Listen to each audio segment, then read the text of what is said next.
2020 is a year which is kind of like wiped out of most people's memories. I think when you talk about last year, I always just go back to 2019. But as far as business is concerned, I think 2020 really was a learning ground. And for me personally, I felt that for businesses in our industry, in the food and beverage industry, it was not the survival of the fittest, it was the survival of the richest. But it's a year and a half now, and for how long are you going to keep pumping your personal wealth into your business life support machine? So now that we've entered 2021 and the situation really hasn't differentiated anything more than what it was last year, I personally feel that the playing ground has now been leveled, and people now need to compete in a very smart way. And if they can collaborate, then they would be way more successful than being a lone wolf trying to eat at a market share which everybody's trying to get a piece of.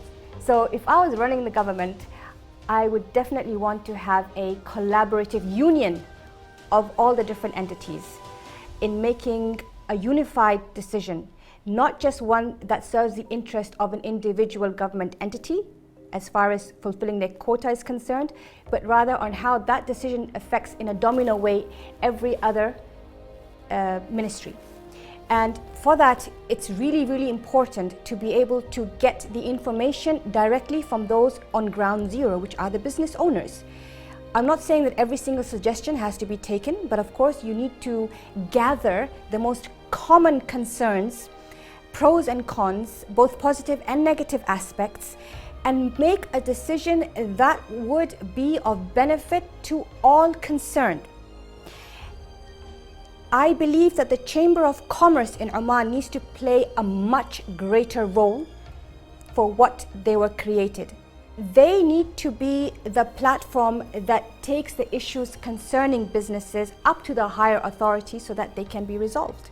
I have personally experienced on an official trip abroad where the Chamber of Commerce is so deeply involved with the decisions that is made by the government that if a decision negatively affects even a single business entity, they will take it up with the government until a solution is found. They will either change that law or they will adapt it to serve the purpose of businesses, because at the end of the day, a majority of the economies globally are made up by small, medium enterprises.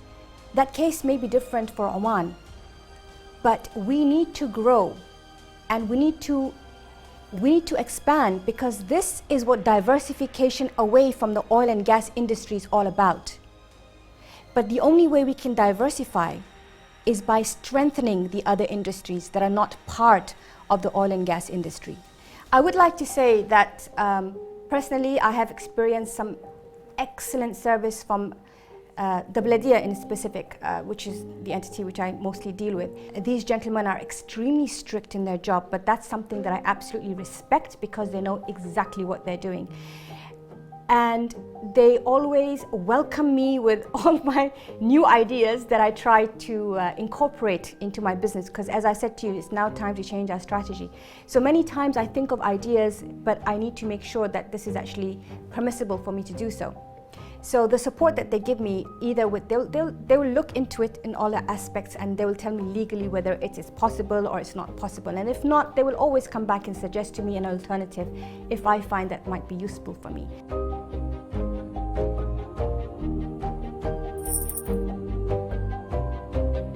Most of our SMEs, I don't believe, are looking for handouts. We're looking for opportunities. We're looking for chances. We're looking for a little bit of a break. And I think that if we can equally divide some of the financial burdens, then it will allow us the opportunity to perhaps come through this. We would like to have a 50% discount on all the government fees for the next 2 years. Government fees are mostly paid on an annual basis, and we're still carrying the liabilities of last year as well as the current costs. So having help in that department would be of huge help. The other thing I'd like to suggest is that landlords should be by default forbidden from increasing their rent at least for the period of 4 years. You know, people who get into this industry really have zero knowledge about the operational management as far as health and hygiene is concerned. I'm very, very fortunate because my mother happens to be one of the 4 people in this country who is holding an international license from the Hotel and Catering International Management Association from the UK. So I learned everything that I need to know, and she, you know, monitors the safety regulations at my cafe as well. The first thing I did was put the fear of God in my staff, because they need to understand how dangerous this invisible enemy that we're fighting is. How does COVID get in? Either on someone or on something. Instead of having a blanket policy where all the businesses are shut down, what if instead the government hired COVID compliance inspectors? And this opportunity is great, even if it's on a temporary basis for job seekers.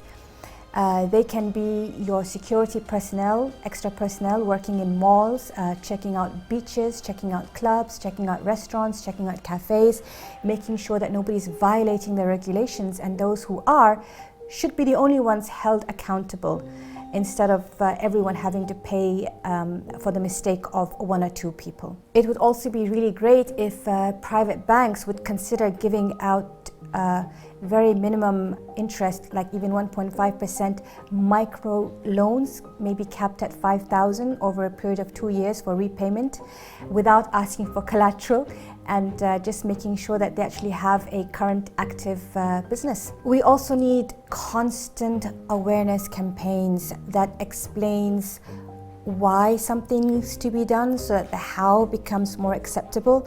Most people are not really good at taking orders. They consider rules and regulations as someone telling them what they should do.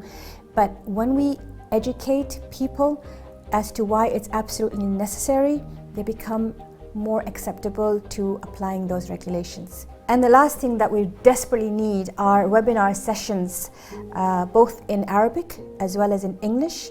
For example, the VAT tax which is coming out, I'll be quite honest with you, I have no idea about what I'm supposed to be doing, or what I'm expected to do, or how my customers are going to pay.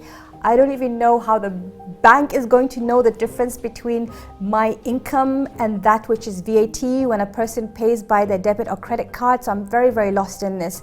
And no one has come forward and told us, this is what needs to be done, these are the preparations you need to make. They just said, it's coming, you better be ready for it. And honestly, that's not how you're supposed to do things. You need to inform the public, you need to inform business owners, you need to give them a chance to prepare themselves properly, make sure that all the systems are in place so that we can follow the rules and regulations without having any negative impact or losses or fines because we didn't know how to do something correctly. The relationship between the government and the businesses does need to be a partnership, because we need to support each other in order for our economy to flourish, and we need to work together. It's no longer about setting rules and regulations. It's about how to make sure that those rules and regulations are effective for both the government as well as the businesses in order for us to be successful. Yes.